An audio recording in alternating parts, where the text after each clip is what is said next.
Le problème, c'est qu'on nous met toujours ensemble sur les panels, je ne sais pas pourquoi, et donc on est tout le temps. Mais parce que vous Et on êtes s'aime beaucoup, une parole en tout cas, libre moi. et que vous ne dites pas les Voilà. mêmes choses que les mainstreamers. Moi, je pense qu'il n'y a aucune bonne nouvelle dans ce qui se passe au Liban. Il n'y a rien de positif. Évidemment, les Libanais sont des gens créatifs et trouvent toujours des moyens de bricoler, de s'en sortir. Mais c'est là le problème.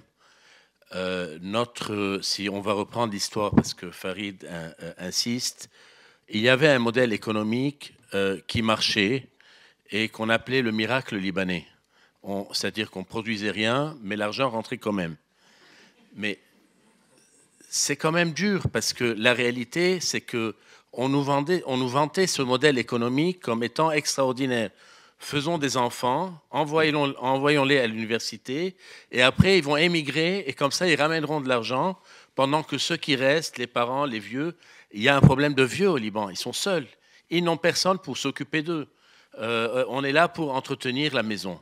Et puis un jour, cette mécanique, elle s'arrête. On peut dater ça plus ou moins en 2011, et de façon extraordinaire, en fait, il y a eu deux miracles dans l'histoire économique récente depuis Taïf. Il y a eu le premier miracle qui est, on a failli faire faillite en 98-99, et puis il y a eu le 11 septembre. Grâce au 11 septembre, on a eu un afflux de capitaux libanais et arabes.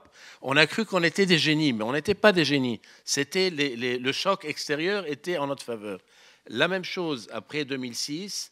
On a un nouveau miracle. Il y a la crise financière en Europe. Les banques libanaises sont solides parce que, en fait, tout simplement parce que par hasard, la Banque centrale leur interdisait d'acheter quoi que ce soit d'autre que des bons du Trésor libanais ou d'investir à l'étranger. Et donc, par hasard, elles n'étaient pas affectées. Donc, on a reçu des milliards de dollars venus des Libanais et des Arabes qui étaient dans les pays en Europe.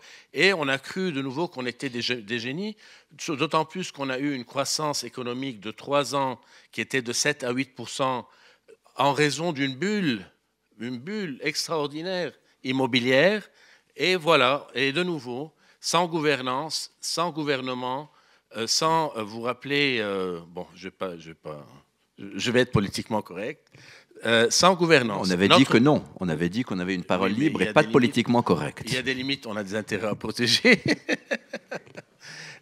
Donc, si vous voulez, moi je pense que le problème de l'histoire du Liban est une histoire d'un drame.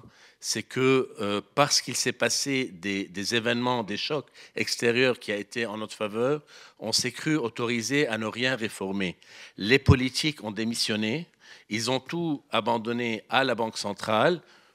On les connaît, on parle avec eux. C'est toujours le gouverneur s'occupe de tout, donc nous, on ne se mêle pas.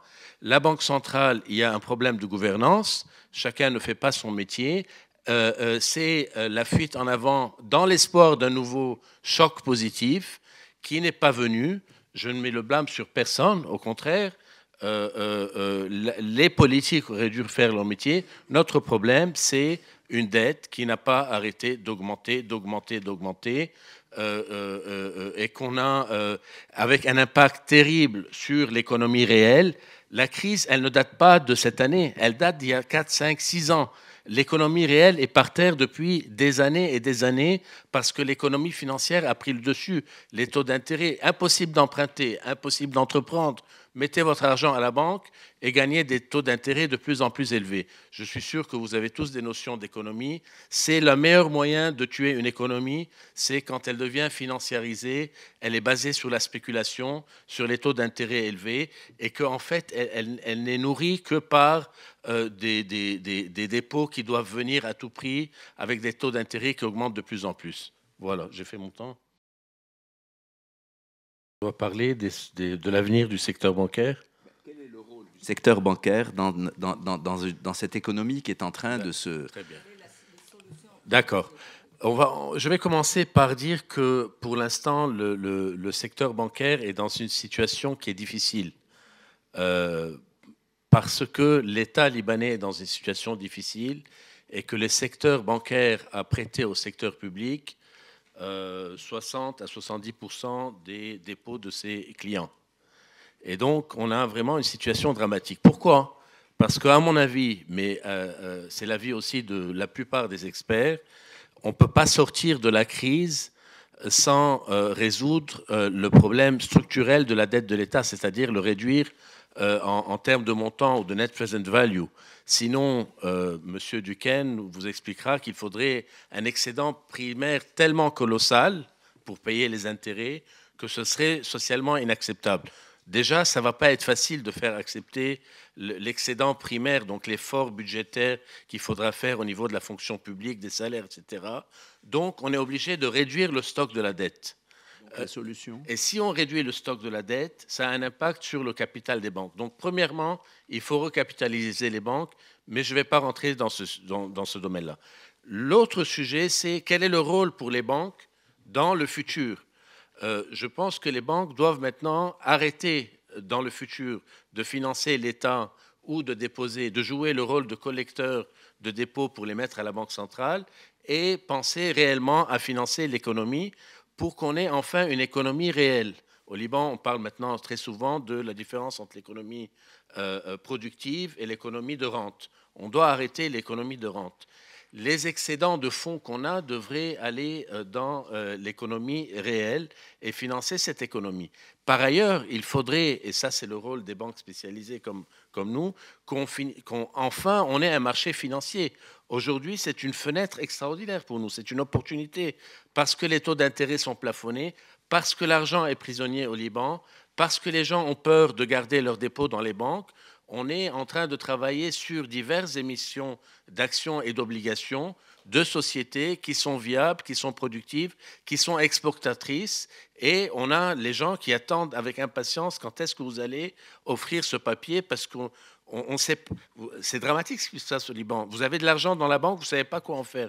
Vous êtes prêt à acheter n'importe quoi, mais surtout ne pas le laisser à la banque. C'est la panique qui a lieu en ce moment. Donc les gens sont prêts maintenant à investir dans les entreprises, et donc il va y avoir enfin la désintermédiation au Liban.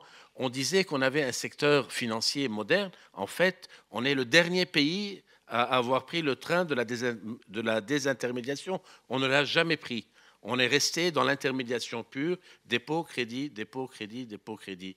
Donc je pense que le futur du système financier au Liban, c'est la désintermédiation, c'est que les banques, les bonnes banques comme la BNO, je vais faire un compliment à mon ami Riyad, parce que c'est réellement une très bonne banque qui a annoncé récemment à la clientèle, qui a fait un genre d'appel, venez à nous parce qu'on est prêt à vous financer. C'est ça qu'il faut faire, c'est ce que nous essayons de faire, mais en hors bilan, à travers les instruments financiers, c'est ce que la BMO veut faire à travers son bilan. Voilà.